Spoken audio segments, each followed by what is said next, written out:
पिंकू नाम का चिड़ा अपनी पत्नी बिंदु चिड़िया के साथ रहता था। उनकी एक छोटी सी बेटी भी थी जिसका नाम रीनू था। पिंकू चिड़ा लकड़ियाँ काटने का काम करता था।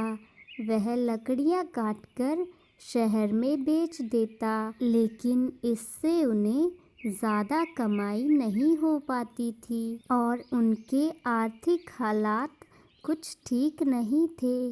अरे बिंदु, मैं लकड़ियाँ काटने जा रहा हूँ। तुम रीनू के साथ घर पर ही रहना। ठीक है, तुम जाओ, मैं घर पर ही थोड़ा काम कर लूँगी। इस तरह कहकर पिंकू लकड़ियाँ काटने चला जाता है। वह लकड़ियाँ काटते काटते कुछ सोचने लगता है। अरे, ये लकड़ियों में इतना मुनाफा नहीं होता, मेहनत भी इतनी लगती है और पैसे भी कम ही मिलते हैं। मुझे कोई और ही काम देखना पड़ेगा। जब पिंकू चिड़ा शाम को घर आता है तो वह देखता है बिंदु चिड़िया बहुत उदास लग रही थी। अरे बिंदु, क्या हुआ?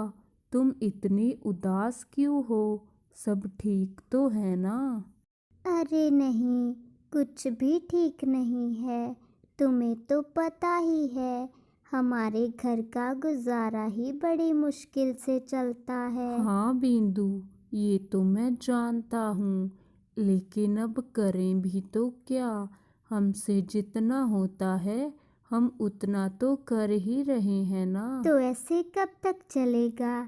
रीनू की भी एडमिशन करानी है और फीस 2000 रुपये है। कहाँ से लेकर आएंगे हम इतने सारे पैसे?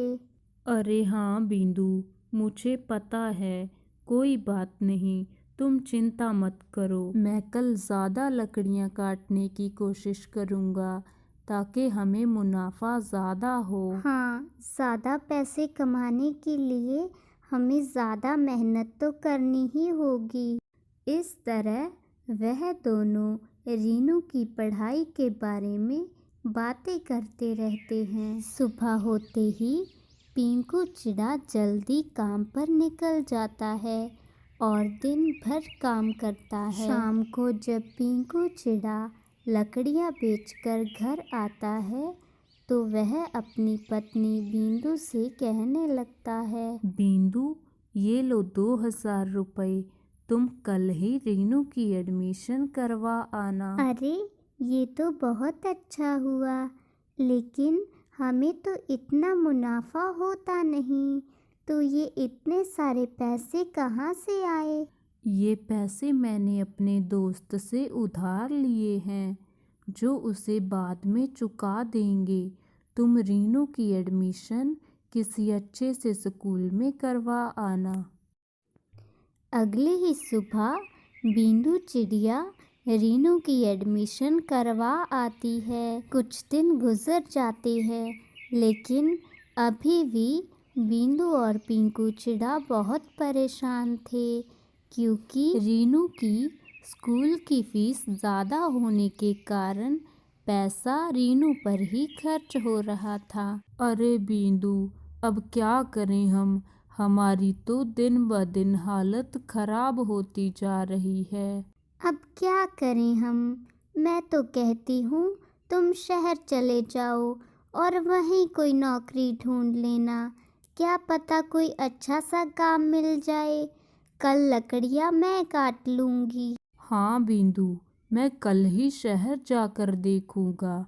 इस तरह तो नहीं चलेगा, हमें कोई और काम शुरू करना पड़ेगा। अगले ही दिन पिंकू चिड़ा शहर चला जाता है और रीनू भी अपने स्कूल चली जाती है। अब मैं भी लकड़ियाँ काटने चली जाती हूँ। इसका कुछ ना कुछ तो फायदा होगा ही। बिंदु चिड़िया पूरा दिन बहुत मेहनत करती है, लेकिन इसके बावजूद भी वह बहुत कम लकड़ियाँ काट पाती है। अरे ये लकड़ियाँ तो बहुत कम हैं। इनसे तो बाजार में बेचकर कुछ नहीं मिलेगा। फिर बींदु चिड़िया वह थोड़ी सी लकड़ियाँ लेकर ही अपने घर चली आती है। अरे अब मैं इन थोड़ी सी लकड़ियों का क्या करूं? कुछ देर सोचने के बाद बींदु चिड़िया के दिमाग में एक विचार आता है और वह उन लकड़ियों से एक बहुत सुंदर सी चारपाई बनाती है। जब रीनू और पिंकू चिड़ा घर आते हैं तो वह उस चारपाई को देखकर बहुत हैरान होते हैं, क्योंकि चारपाई दिखने में बहुत सुंदर थी और सख्त भी। अरे बिंदु, ये इतनी अच्छी चारपाई तुमने कहाँ से खरीदी? ये तो बहुत अच्छी है। हाँ माँ, ये चारपाई तो सच में बहुत अच्छी है। मैं तो इसी पर बैठकर पढ़ाई किया करूँगी। फिर बींदु चिड़िया पिंकू चिड़े को सब बता देती है कि उसने ये चारपाई कहीं से नहीं खरीदी बल्कि खुद बनाई है। मेरे चाचा जी इस चारपाई का कारोबार ही चलाते थे। उन्होंने ही मुझे ये बनानी सिखाई थी। अरे वाह बिंदु, तुम तो बहुत अच्छी चारपाई बनाती हो। क्यों ना हम भी इसी का कारोबार शुरू कर लें। मैं लकड़ियाँ काट कर ला दिया करूँगा, तुम चारपाई बना दिया करना। हाँ हाँ, क्यों नहीं, मैं ये चारपाई ज़रूर बना दिया करूँगी। कुछ ही दिनों में बींदु चिड़िया बहुत सारी चारपाइयाँ बना लेती है। अगले ही दिन पिंकू चिड़ा चारपाई को बेचने बाजार जाता है। सभी पक्षी चारपाई देखकर बहुत खुश थे, क्योंकि वह चारपाई दिखने में बहुत ही ज़्यादा सुंदर थी। देखते ही देखते उनकी सारी चारपाई बिक जाती हैं और उन्हें उससे बहुत ज़्यादा मुनाफा होता है और वह दोनों बहुत खुश होते हैं।